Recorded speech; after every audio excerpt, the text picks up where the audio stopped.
दूसरी बार सड़कों पर आ रहे हैं, क्योंकि वादा खिलाफी नरेंद्र मोदी ने की है, प्रधानमंत्री ने की है, भारत सरकार ने की है, तो उनके ट्विटर अकाउंट बंद। इनको क्या लगता है साहब, कान बंद कर देंगे तो सुनाई नहीं देगा, ट्विटर अकाउंट बंद कर देंगे तो जो हो रहा है वो लोगों को मालूम नहीं पड़ेगा। गरीबी हटाने से कोई मतलब नहीं, गरीबी को ढक देते हैं जब ट्रंप आते हैं तो, ये या G20 होता है तो, ये मानसिकता दर्शाता है। अगर अफवाहें बंद करनी हैं तो सबसे पहले तो आप जो IT सेल है आपकी भारतीय जनता पार्टी की, वही बंद कर दीजिए। किसानों के ट्विटर हैंडल बंद करके आप क्या हासिल करना चाह रहे हैं, उनका गला घोंट के आप क्या हासिल करना चाह रहे हैं, उनकी आवाज इस देश तक नहीं पहुंचे, यह आपकी मंशा है। टेलीविजन डिबेट्स में किसानों का मुद्दा खत्म होता चला जा रहा है, जितना वहां आंदोलन तेज हो रहा है वहां उतना टेलीविजन पे कम होता जा रहा है। क्यों? यह भी दबाव डालने की एक तरीका है कि किसानों की बात कोई रख नहीं पाए। कल 21 फरवरी है, बड़ा एक महत्वपूर्ण दिन है।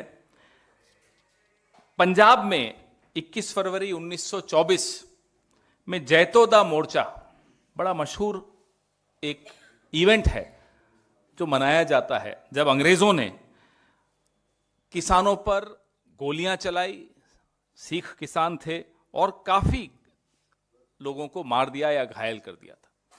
नेहरू जी को यह बात पता चली, तुरंत वहां गए, अपना समर्थन दिया किसानों को, और बड़ा अच्छा नेहरू जी ने किसानों पर उस वक्त लिखा था।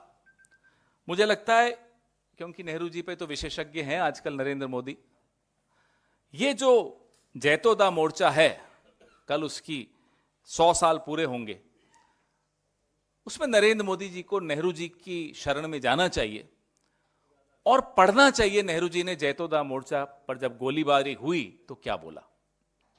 बड़ा महत्वपूर्ण, उनको कुछ सीखने को ही मिलेगा इसमें, कुछ नया जानने में कोई गलत नहीं होता। तो आपने देखा कैसे मुख्यमंत्री नरेंद्र मोदी प्रधानमंत्री नरेंद्र मोदी के सबसे बड़े आलोचक हैं, और जो जब वो मुख्यमंत्री थे उन्होंने कहा था, ठीक उसका विपरीत जब वो प्रधानमंत्री बने वो कर रहे हैं।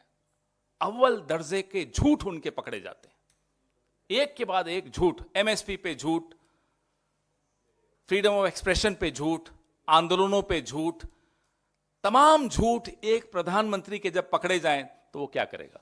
वो यही करेगा जो अब कर रहा है, इंटरनेट बंद कर देगा, टेलीविजन पे दबाव डालेगा, हेडलाइन बदलेगा, तोड़फोड़ करेगा, इधर उधर से MLA खरीदेगा, नेताओं को तोड़ेगा, इधर से इस पार्टी से आ जाओ, ED का डर, CBI का डर, इनकम टैक्स का डर, कुछ नहीं हुआ तो खालिस्तानी।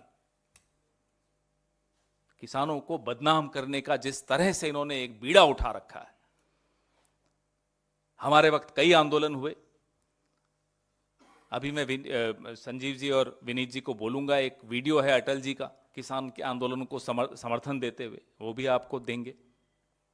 विपक्ष की एक जिम्मेदारी होती है देश में इस तरह के आंदोलन हो और इतना बड़ा तबका किसानों का कोई मांग कर रहा हो, उसमें विपक्ष खामोश बैठ जाए, जो कि नरेंद्र मोदी चाहते हैं, तो वो संभव नहीं हो सकता। फिर हम अपनी जिम्मेदारी में चूक रहे होंगे। मीडिया को आप खामोश करने की कोशिश करते हैं कि इस मुद्दे पर न बोलें। आप सोचते हैं कि मीडिया और विपक्ष खामोश हो जाएगा तो आंदोलन खत्म हो जाएगा। न मीडिया खामोश होगा और न विपक्ष खामोश होगा। आप जब आपके अपने वित्त सलाहकार एक रिपोर्ट देकर कहते हैं कि दालों पर MSP बढ़ाया जाए, तो आप उस रिपोर्ट को दबा के बैठ जाते हैं।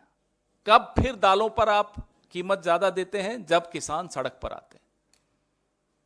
मैं वो रिपोर्ट भी आपके सामने आपसे साझा करूंगा।